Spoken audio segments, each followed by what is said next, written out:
When you're a little kid, you get spoken to as, well, a little kid.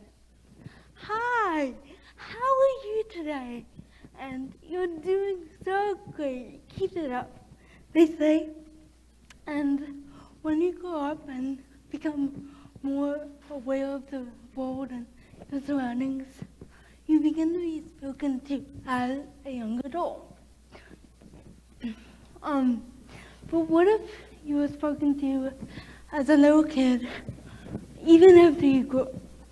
How would you feel if your own classmates, those who go to the same school as you and attend the same classes as you, but you're just not spoken to or treated equally?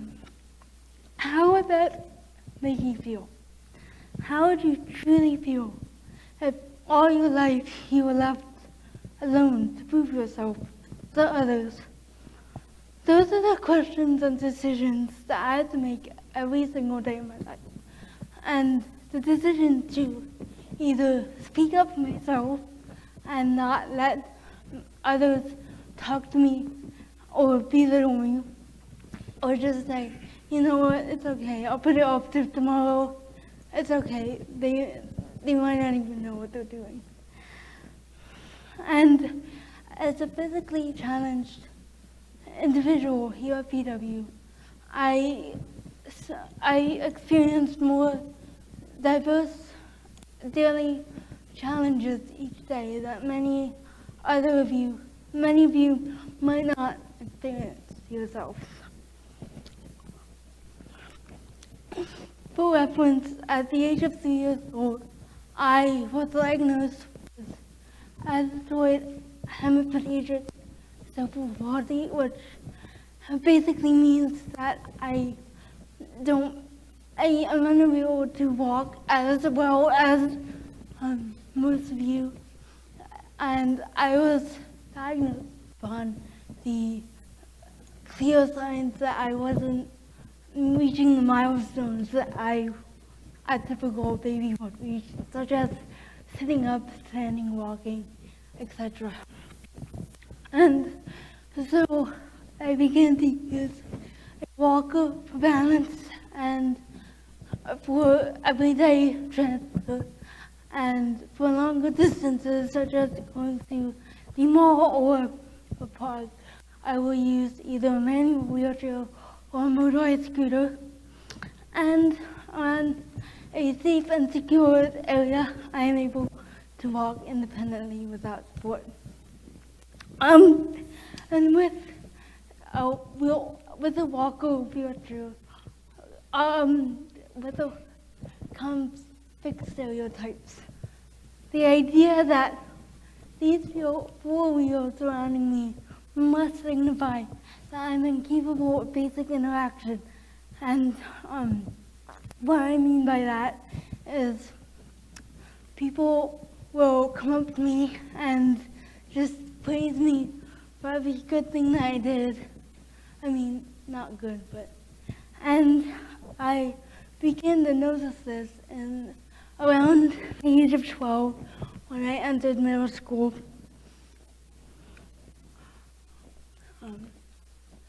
Sorry.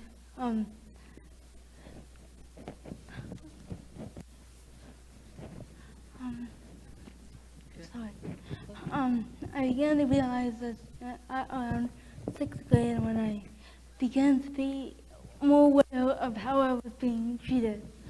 Now, we always talk about and we always are exposed to the idea that you must treat everyone with respect and equality, and everyone must be nice to each other. But sometimes nice does not always equivalent to equal. And I suppose I'm referring to the idea or the name that my mom and I gave the high five girls, who do exactly what the name suggests. They give me a high five for every accomplishment I made. And I began to slowly realize that I was being talked down to, and people didn't see me as and equal. For perspective, and I mean, many people don't really understand. Suppose you entered a bank and wanted to open a deposit, and it was just an everyday chore of yours.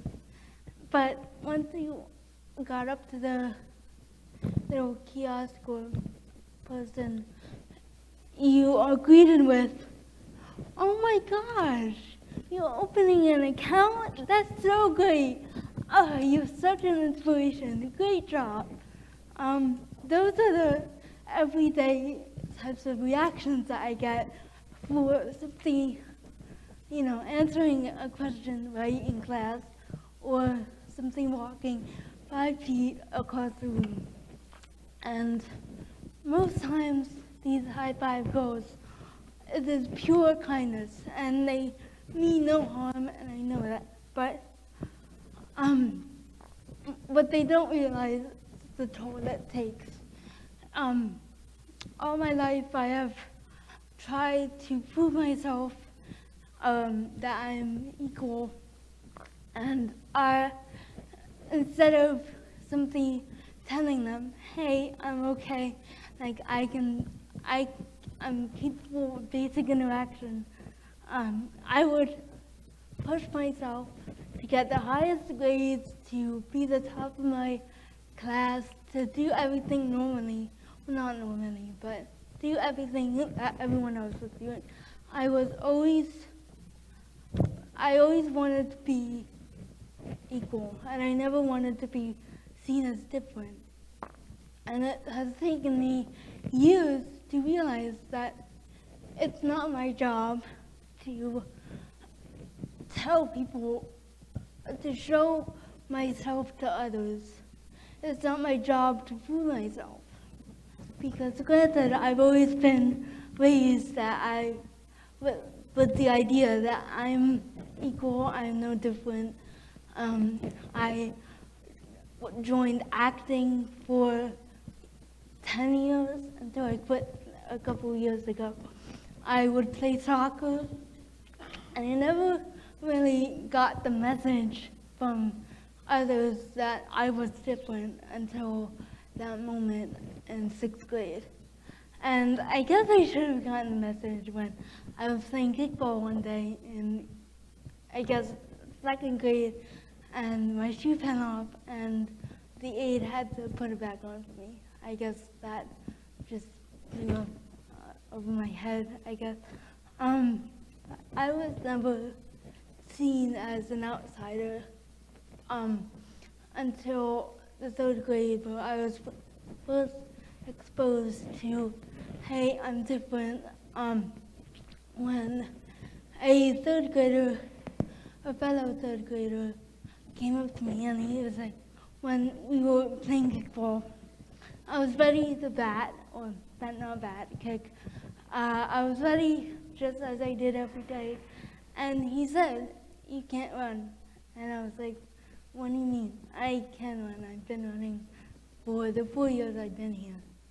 And to this day, I've always remembered that as, I suppose, the moment when I became aware of my walker, and I became aware of this box kind of that separates me from the rest of the world. And although the high five goal perspective is not as prominent in my life today, because obviously I'm not getting high fives anymore, sort of, I still receive the tone that I'm younger, or I'm less capable of, I guess, being a regular human being. I don't know. But I still believe that my CP doesn't define who I am. And no matter how many high fives I get or good jobs I would receive, there's always going to be this, as I said, these 4 wheels that surround me. But my walker, my different ability is something extraordinary. And I don't want to be cliche or, but I do believe that I have my different ability for a reason. And if I don't do something to change how I'm seen and change how everyone else with a wheelchair or walker or a physical challenge is treated in society, then what am I doing? And my mom always says, and she's taught me from a very young age, that we're all put on this earth for a reason and a purpose. And this is my purpose, to change and to create a new equality, a new type of equality. Because although nice is great, and I'm thankful for everyone who's treated me with such kindness, it is not always equal. And that is what I want that is my purpose. That is what I want my purpose to be. Thank you.